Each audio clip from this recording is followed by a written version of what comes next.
Salve, salve nação rubro-negra, salve, salve família Fla Espírito Santo, a nossa Fla S. Estamos aqui para gravar o nosso vídeo de pós-jogo de Cuiabá 0, Flamengo 2. Mas antes disso, gostaria de lembrar a todos que assim que chegarmos a 1000 inscritos no nosso canal, iremos fazer um sorteio do manto novo do Mengão. A gente vai fazer um bannerzinho para colocar lá no Instagram e aí é só você seguir as regras. Nosso Instagram é fla.es, é só você seguir as regrinhas lá no banner para você participar do sorteio do manto novo do Mengão, beleza? Agora, galera, vamos à partida de ontem, né? O Flamengo enfrentou o Cuiabá na casa do Cuiabá e venceu o jogo por 2-0. E aí, muitos rubro-negros não satisfeitos pelo resultado, 2-0, né? Rubro-negros achando que o Flamengo não está bem, que o Flamengo deixa a desejar, e muitos deles com razão. Não se entende o que acontece no Clube de Regatas do Flamengo, o que está acontecendo no futebol do Flamengo, né? Volta-se sempre no Jorge Jesus, porque o Jorge Jesus tinha o elenco na mão, o Jorge Jesus era o dono do Ninho do Urubu, e aí o que eu penso é o seguinte: hoje, desde o Domenech e agora o Rogério, eles não são os donos do Ninho do Urubu, eles são apenas o treinador. E aí o elenco, ora faz o que o treinador quer e ora não faz o que o treinador quer. A diretoria parece que apita muito, né? Passa a mão na cabeça do jogador, é o que parece, porque é inadmissível a gente ver o que está acontecendo no futebol do Flamengo. Por que eu digo inadmissível? Porque é impossível de entender como o Flamengo joga um primeiro tempo de um jeito e joga um segundo tempo de outro. Isso é o que todo rubro-negro questiona, né? Ontem as pessoas estavam falando, vamos comemorar. O rubro-negro não estava comemorando nem gol, né? Que é sempre festa, gol, gol, né? E agora nem isso está comemorando. Só aquele gol, gol e pronto. Por quê? Tanta insatisfação com o treinador, que a culpa nos clubes brasileiros sempre é do treinador, nunca é do jogador. E eu penso diferente, né? Já vi aí jogador falando que o youtuber fica cornetando, que o youtuber isso, o youtuber aquilo, mas é o que a gente está enxergando dentro de campo. É inadmissível o Bruno Henrique ganhar o que ganha e perder um gol daquele que perdeu. E eu até disse no meu grupo ontem, se fosse Vitinho ou Michael, tava todo mundo sentando porrete. Mas como foi o Bruno Henrique, né? Aí teve amigos que até colocaram lá, mas em 2019 ele fez muito gol. Tá vivendo 2019, irmão. Eu não vivo mais 2019. 2019 passou, ficou para a história. O Flamengo entrou para a história com o time de 2019, mas já estamos em 2021, né? E aí agora não podemos criticar Gabigol, De Arrascaeta, Everton Ribeiro, Bruno Henrique, entre outros, porque os caras fizeram de tudo em 2019. Eu acho que o futebol não é assim, futebol é uma sequência. E uma outra teoria que a gente tem muito aqui no Brasil é o seguinte: cada temporada é de um jeito, o jogador não joga do mesmo jeito 2 temporadas, 3 temporadas. Aí eu pergunto, por que no futebol europeu os jogadores jogam várias temporadas bem? Por que o jogador brasileiro é diferente? Por que está acontecendo isso? Por que a gente viu no jogo do Juventude o treinador abrindo do campo bravejando para não jogar daquele lado que estava cheio d'água e o Flamengo jogava? Por que ontem, né, depois desse bafafá todo aí, que o Rogério pediu demissão, que a diretoria pediu para não sair, ele ficou, pediu para vir um da base para ser auxiliar técnico? Por que ontem o Flamengo fez um primeiro tempo esplendoroso, né? Com 2, 3 chances de matar o gol? Era para ter terminado o primeiro tempo pelo menos 2-0, jogo garantido. E por que no segundo tempo o Flamengo ficou tão diferente? Por que o Flamengo não conseguia mais ser o dono do jogo? Porque cansou? Porque parou? Porque o jogador ficou mais tranquilo porque estava com o placar favorável? Ou minha opinião é que os outros times entenderam como joga com o Flamengo. Porque a gente viu o Cuiabá o primeiro tempo inteiro atrás, né? Foi 6-1 em finalizações no primeiro tempo. E em um certo momento do jogo, o narrador ainda falou, agora já está 9-7. O Cuiabá é outro time no segundo tempo. Mas, se a gente voltar em 2019, o que a gente via? O Flamengo tocava a bola e voltava a bola até o Diego Alves. E o outro time ia e adiantava, ia marcar lá. E aí depois, quando chegava no segundo tempo, o Flamengo estava sobrando. O Flamengo era o dono da posse da bola e no segundo tempo o Flamengo sobrava. Será que esse é o diferencial de hoje? O Flamengo não sobra tanto no segundo tempo porque o primeiro tempo o time adversário se poupa contra o Flamengo, porque foi o que a gente viu. O Cuiabá totalmente atrás no primeiro tempo, tomou um gol, e no segundo tempo o Cuiabá tinha muita perna para correr e o Flamengo não soube controlar. Ganhou o jogo, mas só dava Cuiabá no segundo tempo. Extremamente diferente, totalmente diferente do primeiro tempo, né? Aí a gente teve o Diego Ribas que sentiu o joelho aos 10 do primeiro tempo, saiu, entrou o Hugo e tirou o João Gomes, que aparentemente parecia cansado pelo primeiro tempo que fez, jogou muita bola no primeiro tempo, o João Gomes. Parecia cansado e colocou o Thiago Maia. E aí, aquela chuva de burro, né? Aquela chuva de burro, que o Rogério Ceni é burro, como é que faz uma substituição dessa? Quem está na beira do campo é quem sabe como está o jogador. E ele já passou por isso contra o Red Bull Bragantino, quando perdeu o jogo porque não fez substituições. E ele, ao perceber que o João Gomes estava cansado, ele tirou o João Gomes, botou o Thiago Maia, tirou o Diego que se machucou e colocou o Hugo Moura. Ah, o Flamengo perdeu o meio campo, a gente ouvia isso. Só que o Flamengo estava com placar. E aí o outro time tinha que ir para cima do Flamengo para tentar empatar ou virar.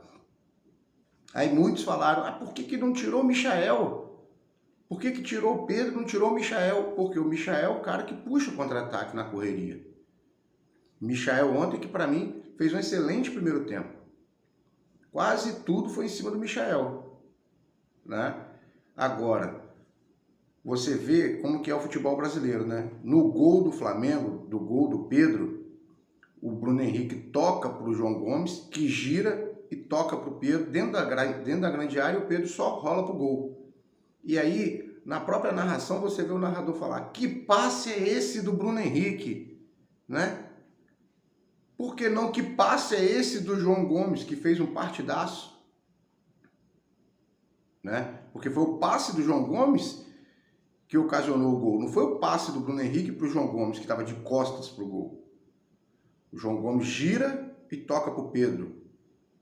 E aí o Flamengo abre o placar e todo mundo achando que o Flamengo ia amassar, e o Flamengo começou, né? Como sempre, o Bruno Henrique perdendo o gol, o Flamengo cadenciando o jogo, tocando a bola, o time deles todo atrás, e os jogadores parecem um jogo de time preguiçoso. Os caras fazem 1-0 e começam a cadenciar o jogo querendo se poupar, porque vê que o outro time não vai para cima. Que foi o que o Cuiabá fez. O Cuiabá, em momento algum no primeiro tempo, foi para cima do Flamengo. Pouquíssimas vezes a gente viu o Cuiabá passar da linha do meio campo no primeiro tempo. E aí a gente ouvia, né, na narração, eles falando, o Flamengo está amassando o Cuiabá. O Flamengo é extremamente superior, 68% de posse de bola contra 32%. Só que isso tem que ser convertido em gols. Não adianta você ter só posse de bola. O Flamengo tem elenco para isso. Ah, mas você está falando que o Flamengo tem elenco, mas está sem suas estrelas. Ué, elenco é isso. Sai um, entra outro e tem que continuar jogando no mesmo nível, né? Mas tem rubro-negro aí já torcendo, falando que o Flamengo vai ser eliminado na Copa do Brasil, que o Flamengo vai ser eliminado na Libertadores. É surreal que o rubro-negro que muitos rubro-negros estão falando e dizendo, né? Parece que torcem para o Flamengo se dar mal, nem parece que torce para o Flamengo. Ah, se jogar assim, vai perder para o Defensa e Justiça. Se jogar assim, não passa na Copa do Brasil num jogo grande. Se pegar um time grande, que o Cuiabá é um time pequeno. É extremamente engraçado como todo o jogo do Flamengo né? Porque o Flamengo ganha é um time pequeno. O Palmeiras é pequeno, né? O Red Bull que o Flamengo perdeu é pequeno, o Fortaleza o Flamengo ganhou é pequeno, o Juventude é pequeno e ganhou do Flamengo, ganhou do Grêmio, sem chuva, né? Time pequeno. Mas contra o Flamengo está desse jeito. O torcedor rubro-negro, a massa rubro-negra, muitos torcedores querem show. Vencer de 1 a 0, vencer de 2 a 0 não serve. Não comemora, né? não se comemora mais nem que o time venceu. Não se fica feliz nem que o time venceu. Eu estou feliz, o Flamengo venceu. Foi a 12 pontos. Falei no pré-jogo, ganhando o jogo iria a 12 pontos. Sexta colocação, tem 2 jogos a menos. Um contra o Atlético Paranaense e outro contra o Grêmio. O Grêmio que está lá embaixo da tabela. O Atlético Paranaense é o segundo colocado, se não me falha a memória. E aí a gente começa a analisar... Perdão. Será que a culpa realmente é do treinador? Será que esse time está cansando no segundo tempo? Por que que entra dormindo? Por que que falha tanto no segundo tempo? Falta o que para o Flamengo? Falta o que para o elenco do Flamengo jogar o primeiro e o segundo tempo da mesma forma? Porque no ano passado, do ano de 2019, perdão, muito se falava o seguinte: o Flamengo fica com a bola, o outro time corre atrás. E aí o outro time se cansa. Só que agora, determinados jogos, como o jogo de ontem, você não viu o Cuiabá correndo tanto atrás do Flamengo. O Cuiabá fez 2 linhas de 8, 2 linhas de 4 lá atrás, né? Na verdade ficou 5-5, né? Na verdade ficou 6-4, 2 linhas. E o Flamengo com a bola. E o Flamengo conseguiu furar uma vez, fez um gol, depois furou de novo, perdeu o gol. Bruno Henrique com o gol escancarado, chutou em cima do Walter. Bruno Henrique, que vinha jogando belas partidas, começou a cair de novo, não consegue arrumar nada. Não sei se os zagueiros também entenderam como que faz para marcar o Bruno Henrique, né? E ontem eu vi um Michael aloprado dentro de campo. O menino Chuck estava aloprado dentro de campo no primeiro tempo, tudo, quase tudo em cima dele. Ele marcava, ele atacava, ele balançava para cima do adversário, né? Foi dar um drible, escorregou e deixou o cara deitado no chão, né? Então, isso pode acontecer no próximo jogo? Não. Sim, talvez. Ele pode jogar de novo muito bem no primeiro tempo, como pode não jogar, porque a gente sabe que o Michael oscila. Mas eu sempre digo que o Michael vem evoluindo.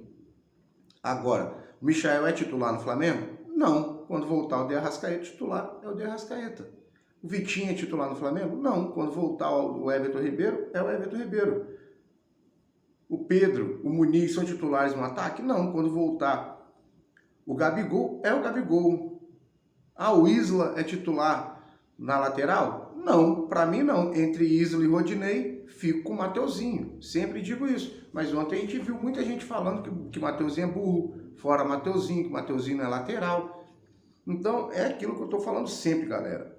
O rubro-negro não está contente porque o rubro-negro quer show. E o futebol nem sempre é show, o futebol é vitória, né? E aí, como não dá show, a galera fica indignada, né?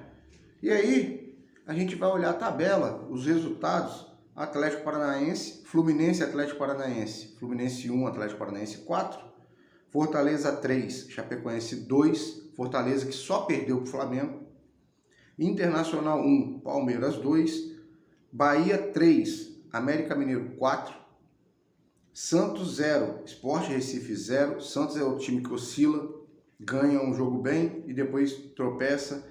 Corinthians e São Paulo 0-0.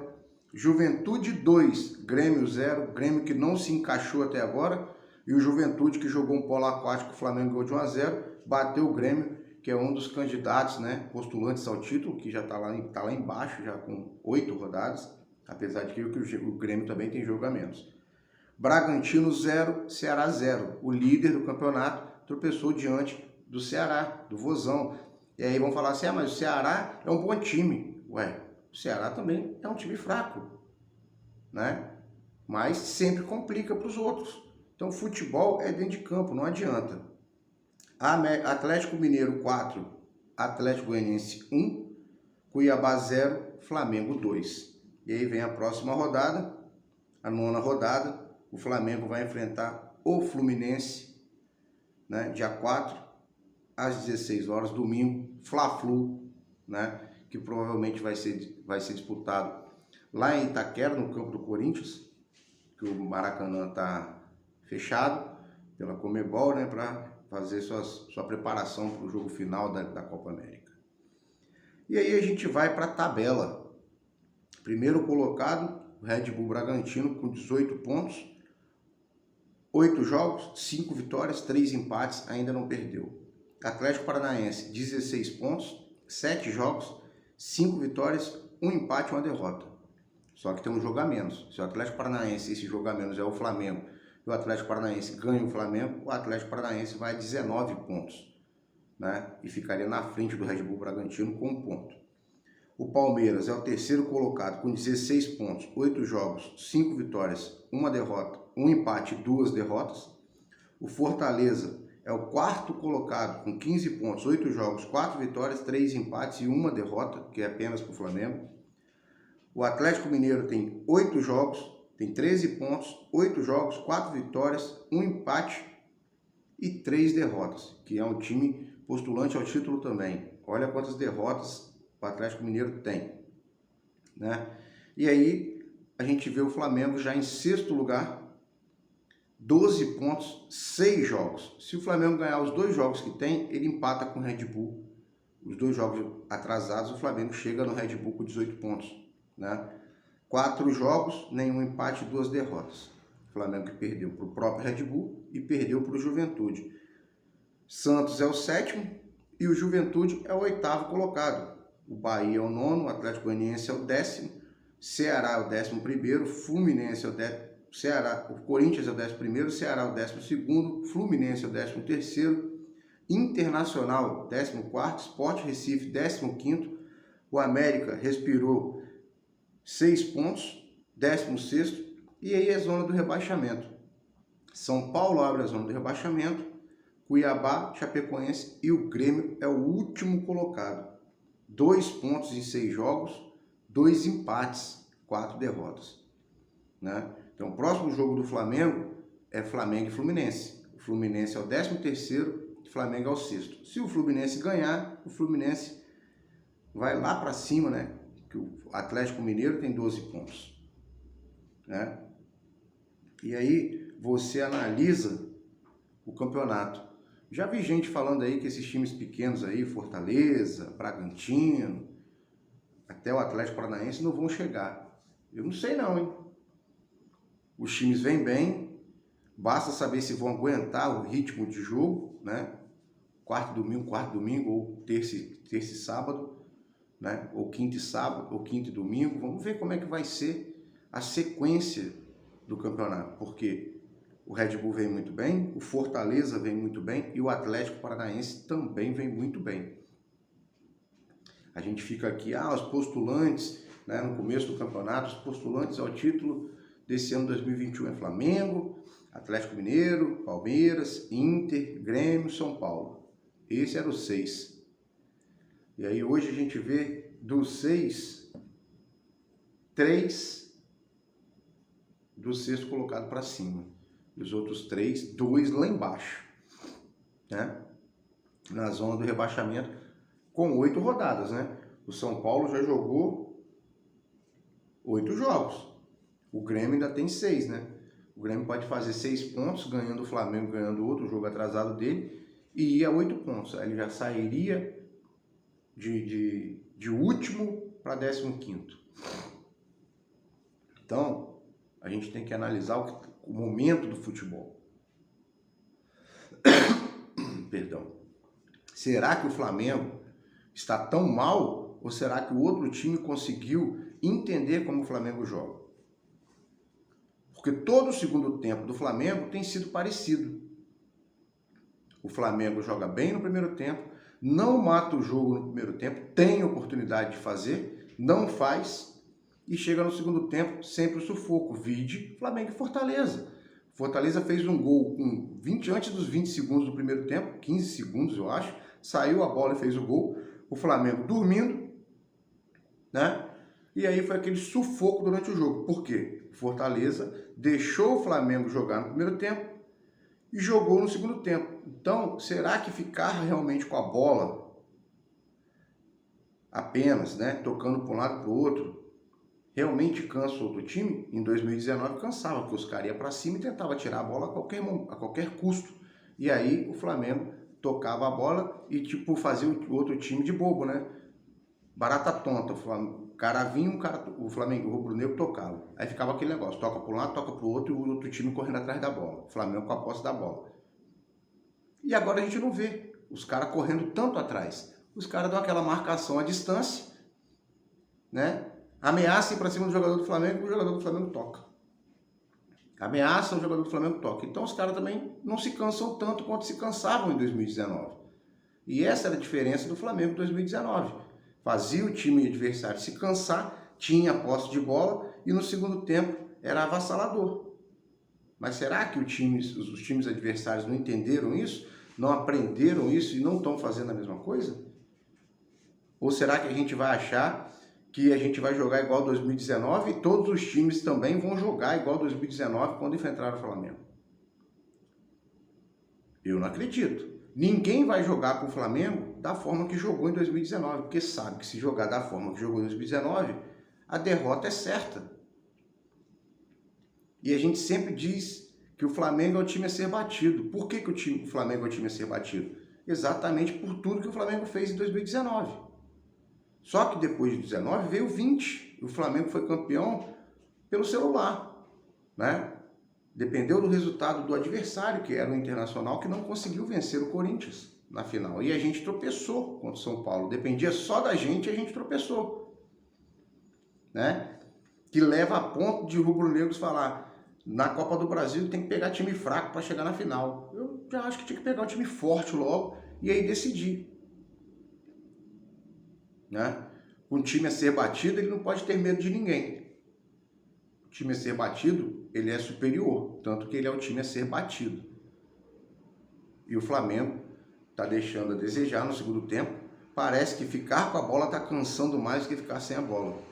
Essa é a minha posição. Agora, será que é realmente isso? Ou será que os jogadores estão fazendo corpo mole? Porque eu não gosto de cornetar assim, mas a gente vê claramente que o Rogério Ceni não tem um time. Pediu demissão, a diretoria pediu para segurar, pediu para subir um auxiliar técnico da base, né? Aí vai para o jogo, vencendo o jogo, Bruno Henrique perdendo o gol, o Flamengo não mostrando muito interesse, ganhando o jogo de 1-0. Chega o segundo tempo, o Flamengo apático e o Cuiabá parecia até, como o próprio comentarista falou, parece até que trocaram de camisa. O Cuiabá está de vermelho e o Flamengo está de amarelo. Porque era o Cuiabá, perdão, que ia para cima e o Flamengo se defendendo. E no raro momento de contra-ataque, onde o Flamengo conseguiu encaixar o contra-ataque, o Muniz caprichosamente, né, muito caprichoso, rolou a bola para o Thiago Maia. Eu engasguei com a saliva, galera. Então, a gente olha a diferença. Se fosse o Pedro, iria rolar a bola para o Thiago Maia? O Pedro chegou de cara a cara e chutou pro gol. Teve um lance parecido no primeiro tempo, que ele podia ter colocado pro Vitinho e não colocou. Ou foi no segundo, nem lembro mais. Ele chutou e perdeu, né? O Muniz chegou cara a cara e rolou pro Thiago Maia. E o Thiago Maia, 2 jogos depois que volta de contusão, já faz o seu gol. Herdou a camisa 8 do Gerson. Acho que o Thiago Maia vai entrar muito nesse time aí. E acho que quando o Thiago Maia entrar, vai jogar Thiago Maia com o João Gomes. Não acho que vai jogar Diego com o Thiago Maia não, tá? Acho que vai jogar Thiago Maia com o João Gomes, como joga Diego com o João Gomes. O Thiago Maia entrou na função do João Gomes? Entrou. O Hugo Moura entrou na função do Diego? Entrou. Só que dentro de campo a gente viu o contrário. A gente via o Hugo Moura de primeiro volante e o Thiago Maia de segundo volante, né? Então, fez as substituições com jogadores diferentes, mas dentro de campo, cada um foi para a sua posição original. E o Thiago Maia no gol do Flamengo, você vê que ele está à frente. Por que não era o Hugo Moura? Se o Hugo Moura tinha entrado no lugar do Diego. Porque o Hugo Moura é mais de marcação. E o Thiago Maia é muito bom jogador. A gente vê que o Thiago Maia é muito bom jogador. Agora, o Bruno Henrique, cada dia que passa, me surpreende mais negativamente. Ontem o Bruno Henrique não conseguia fazer literalmente nada. Tudo que tentava não funcionava. O Thiago Maia fez um lançamento que o Bruno Henrique não conseguiu nem dominar. Tentou dominar de cabeça e deu pro cara. Uma bola que não precisava dominar de cabeça, para dominar no peito. Mas, como é Bruno Henrique, não vamos criticar, né? Se fosse Vitinho e Michael, pelo amor de Deus, a gente estaria tendo uma enxurrada. É isso que a gente tem que parar. Time de 2019 venceu quase tudo que disputou? Venceu. O mesmo time de 2019 está jogando o fino da bola de 2019? Os mesmos jogadores? Não, não estão. E todo segundo tempo é do mesmo jeito. E aí basta saber se o Rogério Ceni realmente tem o aval da diretoria para fazer aquilo que ele quer ou se ele tem que fazer o que a diretoria quer. Porque a gente sabe como é que é o futebol brasileiro. A gente sabe que acontece muito disso, da diretoria opinar, da diretoria botar o dedinho, né? E na hora que o treinador se enraivece, se emputece e fala, pede demissão e fala que quer ir embora, vamos segurar a onda. Não, pelo amor de Deus, não vai embora agora não. Aí vão pedir pinico. Mas será que o Rogério Ceni tem o poder como o Jorge Jesus tinha o poder? Eu acredito que não. Nós, rubro-negros, achávamos que mesmo sem Jorge Jesus, o Flamengo podia jogar até sem treinador, porque o Flamengo tinha aprendido a jogar bola e os jogadores tinham aprendido. E a gente vê que não. Se não tiver um comandante com pulso firme ali na beira do campo, dando ordem e essa ordem sendo executada, o time para, porque o jogador brasileiro é assim. Então, o Rogério Ceni tem culpa? O Rogério Ceni comete erros? Sim, o Rogério Ceni tem culpa, o Rogério Ceni comete erros, o Rogério Ceni deixou de substituir contra o Red Bull Bragantino, o Rogério Ceni já fez substituição onde colocou o Max, né, contra o mesmo Red Bull Bragantino no lugar errado, colocou o Lázaro no lugar errado, e aí muito se fala que fez para queimar o jogador, né? Mas jogador, ele sabe onde ele joga. Por mais que o treinador coloque ele na posição errada, dominar uma bola, dar um passe, só porque está na posição errada ele não consegue fazer isso, ele tem que estar lá na posição dele para conseguir dominar a bola e dar um passe. Então, às vezes, o jogador faz corpo mole dentro da queimação, vamos botar assim, né, entre aspas, a queimação do treinador de colocá-lo na posição invertida, ele mesmo acaba de se queimar porque não consegue dominar a bola, não consegue fazer um passe e aí a torcida pega no pé. Acho errado? Acho errado. Acho que o jogador tem sua posição, então deve, se entrar num jogo, ainda mais o menino da base, tem que entrar na posição dele, né? Essa é a minha opinião. Mas o jogador também tem que ser inteligente, não fazer corpo mole e fazer a parte dele dentro de campo mesmo na posição invertida. Porque aí ele mostra para a torcida, ó, não joga aqui, o que deu para fazer foi isso, né? Que a torcida vai falar depois, ó, botou na posição invertida, pelo menos dominar e passar, o cara fazia. Agora errar um passe de meio metro, fica difícil. Agora eu torno a dizer, será que os outros times não aprenderam a jogar com o Flamengo? Será que os outros times viram que o Flamengo toca a bola e não vão ficar de correria atrás? Porque o Flamengo volta a bola até o Diego Alves. Eu não vi o jogador do Cuiabá nenhuma vez em cima do Diego Alves. E eu vi o jogador do Flamengo e várias vezes em cima do goleiro Walter do Cuiabá. Será que só ficar com a bola está cansando o adversário? Ou ficar com a bola sem intensidade não está mudando nada para o adversário?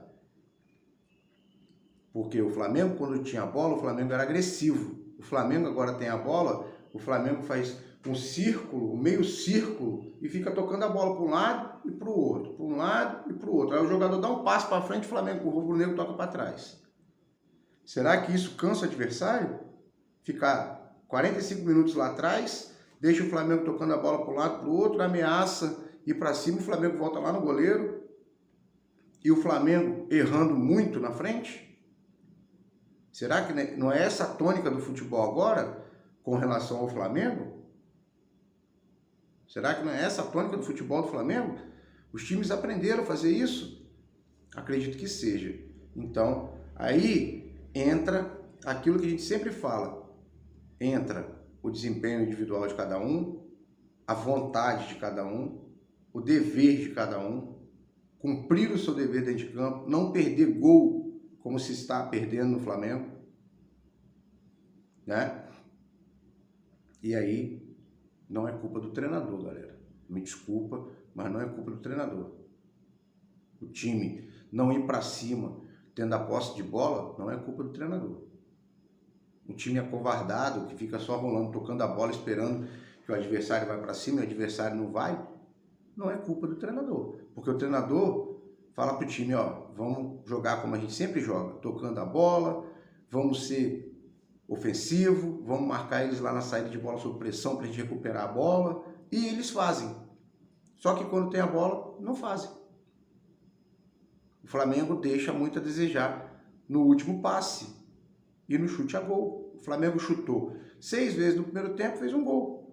O Red Bull chutou 4 vezes num jogo, fez 3 do Flamengo. Será que não é esse o problema? Chegar e não fazer? A velha máxima do futebol, quem não faz leva? E a gente já viu isso muitas vezes. Contra o próprio Red Bull foi assim. O Muniz fez gol até de bicicleta, mas perdeu 2, 3 gols. E o Flamengo perdeu o jogo de 3-2. Se o Muniz tivesse feito, de repente teria sido 4-3. Então é isso, galera. Será que o outro time não aprendeu a jogar com o Flamengo? Ou será que o Flamengo desaprendeu tudo? Eu não acredito que desaprendeu tudo. Agora, será que o Rogério Ceni realmente é quem está mandando? Ou será que o Rogério Ceni só está ali, né, como comandante? E aí tem gente da diretoria, não tem o grupo, não tem nada. Faz aquilo que pode. Pode ser. Pode ser. E é inadmissível a gente ver um segundo tempo como a gente tem visto. Não dá para entender por que o Flamengo está desse jeito. Vencemos, não convencemos, foi a 12 pontos, e agora tem o Fla-Flu. Para muitos é clássico, né? O Fluminense não vem mal, o Fluminense está ali em cima na tabela, né? Está junto com o Flamengo, se eu não me engano. Vamos ver aqui. Não, o Fluminense está em 13º com 10 pontos. O Flamengo está em 6º, né? Então, para muitos é clássico. Para mim, futebol do Rio de Janeiro já não tem clássico há muito tempo. Depois que o Flamengo se reestruturou, é muito diferente. E espero que o Flamengo faça uma boa partida e vença o Fluminense, que aí irá a 15 pontos. É o que todo mundo espera. Agora, tem que jogar bola. Tem que jogar concentrado os 90 minutos. Não pode jogar um segundo tempo bizonho como vem jogando. E aí falar que a culpa é do treinador, o treinador não entra em campo. É inadmissível. Eu queria entender o que se fala no vestiário. Eu queria poder ouvir o que se fala no vestiário, porque não dá para entender. Mas vamos aguardar a próxima rodada, né? Fla-Flu em Itaquera, no estádio do Corinthians. Vamos torcer que o Flamengo vença, né? E que chegue aos 15 pontos na 8ª rodada e ainda permanecendo com 2 jogos a menos. Na 9ª rodada, né? Que já está isso aí, 9ª rodada, todo mundo já está com 8 jogos. Flamengo, Atlético Paranaense, Grêmio, que tem jogos a menos, né? Acho que o Atlético Goianiense também tem jogo a menos. Cadê? Isso, o Atlético Goianiense tem um jogo a menos. Flamengo, Atlético Goianiense, Atlético Paranaense e Grêmio. O Atlético Paranaense tem 7 jogos, o Flamengo tem 6 jogos, o Atlético Goianiense tem 7 jogos e o Grêmio tem 6 jogos. Esses são os jogos adiados, né? Os que têm jogos a menos, esses 4 times aí. Atlético Paranaense, Flamengo, Atlético Goianiense e o Grêmio. Vamos torcer para que tudo dê certo, que o Flamengo vença esses jogos quando chegar na mesma quantidade de jogos dos outros times que estão na frente, né? E aí o Flamengo assumiria a posição de primeiro lugar, vencendo suas partidas. E é isso que todo rubro-negro quer. E vamos torcer para que tudo dê certo e vamos pedir aqui, galera, que a galera comece a olhar o que está realmente acontecendo, a entender o que está acontecendo e esquecer 2019. 2019 já passou. O time não vai jogar daquela mesma maneira que jogava em 2019. Pode jogar parecido? Pode, basta querer. Valeu? Então é isso. Saudações rubro-negras, até o nosso próximo vídeo de pré-jogo, a live de pré-jogo Fla-Flu, domingo, né, 16 horas, então 2 da tarde a gente estará aqui ao vivo, fazer a nossa live de pré-jogo. Valeu? Saudações rubro-negras, fiquem todos com Deus, muitos felizes, outros nem tanto, mas vencemos 2 a 0. Valeu? Fui, um abraço.